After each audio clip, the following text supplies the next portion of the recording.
Bonjour à tout le monde, bonjour à mes chers téléspectateurs, salut à tous ceux qui nous suivent depuis longtemps, tous ceux qui suivent notre page YouTube, nous vous devons un grand merci. Alors, ce matin, nous sommes là encore devant vous pour vous présenter quelques tabous et interdits dans la communauté Moara. Voilà, dans la communauté Moara. Il faut comprendre que dans la communauté Moara, il y a des règles et des principes de fonctionnement de la société que l'on doit respecter pour éviter donc de subir les conséquences négatives de notre comportement. Tout d'abord, ce matin, il faut comprendre que ce que nous allons souligner ce matin, c'est cette question des relations familiales, des relations familiales surtout. Alors, dans la tradition Moara, lorsque une vieille personne meurt, je prends par exemple dans une famille, lorsque il y a le papa, la maman avec des enfants, lorsque un des parents meurt, lorsque le papa meurt ou la maman meurt, d'abord, après les rituels qui précèdent donc l'enterrement, il y a encore d'autres règles à suivre afin d'éviter les problèmes. D'abord, une fois que un des parents meurt, la famille est obligée d'envoyer ses biens, notamment ses habits, les femmes et autres en famille au village, vers la source. Alors, on part à la source pour partager surtout les biens matériels, ce sont surtout les habits, et aussi, dans la mesure du possible, refaire marier ses femmes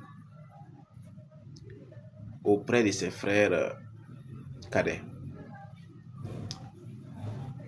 Alors, il faut comprendre que lors du départ au village, avec les habits qu'on appelle en moré Kulunetera Yiri, on part avec les effets du défunt au village, les habits et autres.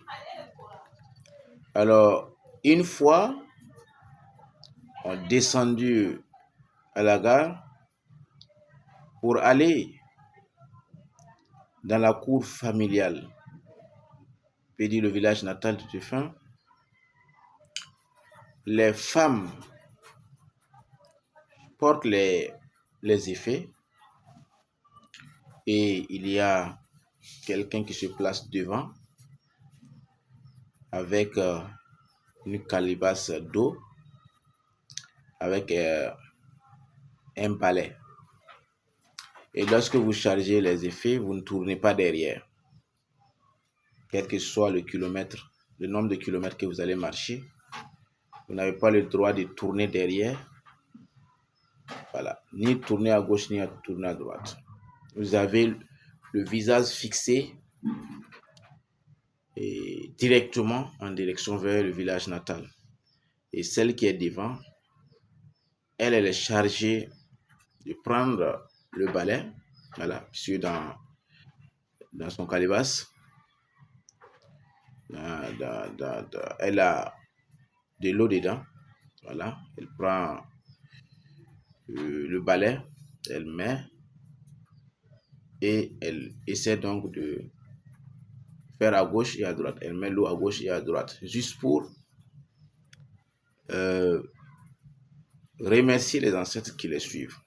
Si elle ne respecte pas ces principes-là, il y aura des conséquences. Ça veut dire que une d'entre elles qui sont dans ce convoi-là peuvent mourir. Alors, arrivé au village, une fois arrivé au village, on choisit un jour spécial. Choisir un jour spécial pour, pour les rituels. Voilà, un jour spécial pour les rituels. À l'occasion de cette journée, et les habits du défunt, les anciens habits qu'il portait, sont partagés entre les vieux. Il y a un collège de vieux qui se réunissent, voilà, et on essaie donc d'évoquer les ancêtres.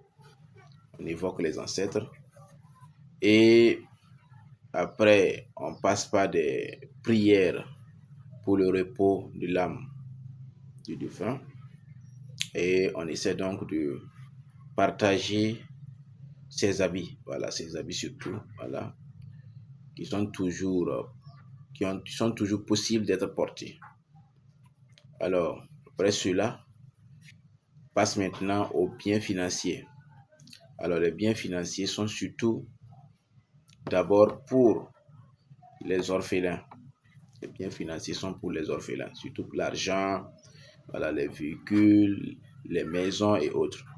La famille a la possibilité de garder les biens financiers et économiques juste pour le profit des enfants.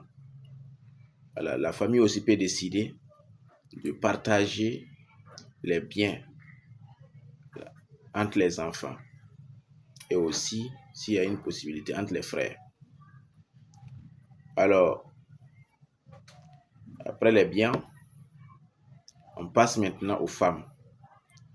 Si le défunt a une femme, 2 femmes ou 3 femmes, ces femmes-là ont la possibilité de se remarier au frère cadet du défunt pour rester dans la famille et s'occuper de leurs enfants. C'est ce que nous appelons généralement le lévirat. Alors, mais ce n'est pas forcé. Elles ont le droit de refuser. Mais lorsqu'elles refusent, elles ne sont plus autorisées à rester dans la cour du défunt. Elles sortent et elles repartent en famille ou encore elles choisissent de se remarier à une autre personne. Mais elles n'ont plus le droit de rester sous la protection de la famille du défunt. Alors, les plus vieilles qui ne peuvent plus reproduire, voilà, ça veut dire les vieilles qui sont en état de ménopause, elles choisissent au moins peut-être un enfant de 2, voilà, voire 4 ans, 5 ans, 2 ans, voilà, pour signifier qu'elles sont mariées à ces enfants-là. C'est juste de façon symbolique. Alors, lors des partages des biens du défunt, il faut comprendre que la colère des ancêtres peut s'abattre sur vous. D'abord, aucun centime remis lors du funérail ne doit être caché. Non. Tout l'argent qui a été reçu lors des rituels funéraires doit être déclaré aux yeux de tout le monde. Sinon, si par malheur, je prends par exemple lors des festivités, quelqu'un vient et vous dit, ah voilà, tu as 1000 francs pour les funérailles. Alors, cet argent, c'est de l'argent piégé. Vous ne pouvez pas non plus utiliser cet argent-là pour des fins personnelles. Non, c'est pas possible. Vous êtes obligé de remettre l'argent au collège des vieux et vous dites que telle personne a donné telle somme, voilà, au nom du défunt.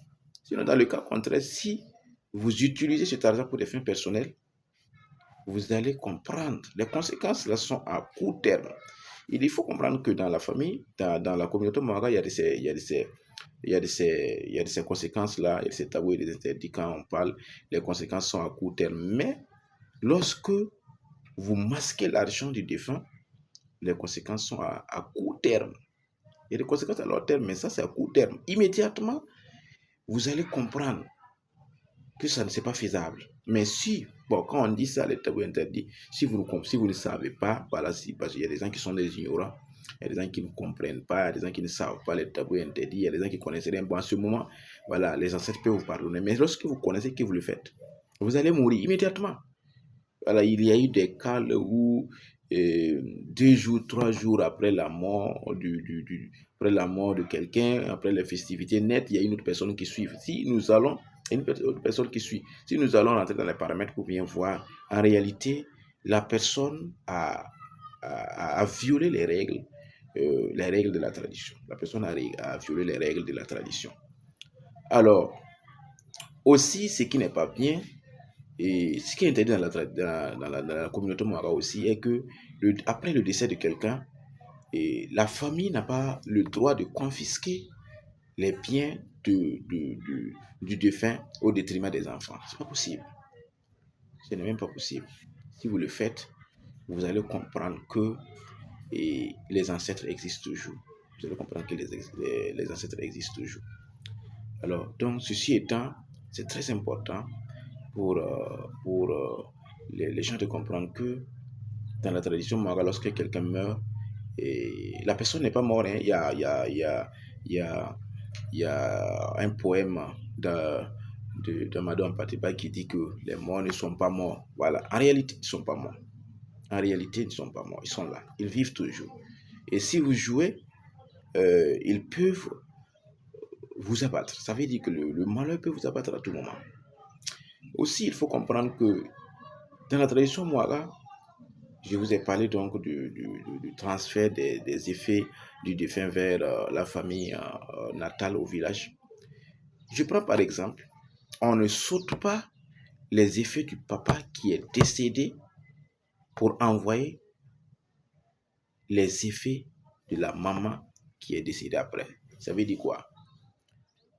Lorsque 2 ou 3 personnes meurent, vous devez partir d'abord avec les effets de celui qui est décédé premièrement, avant d'envoyer les effets de celui qui est décédé deuxièmement, avant d'envoyer les effets de celui qui est décédé troisièmement. On ne saute pas. Voilà, ça, ce sont des règles de fonctionnement. On ne saute pas. Alors, donc, c'est aux nouvelles générations. Parce qu'il y a des gens aujourd'hui qui ne connaissent pas les villages, il y a des gens aujourd'hui qui ne connaissent pas les traditions.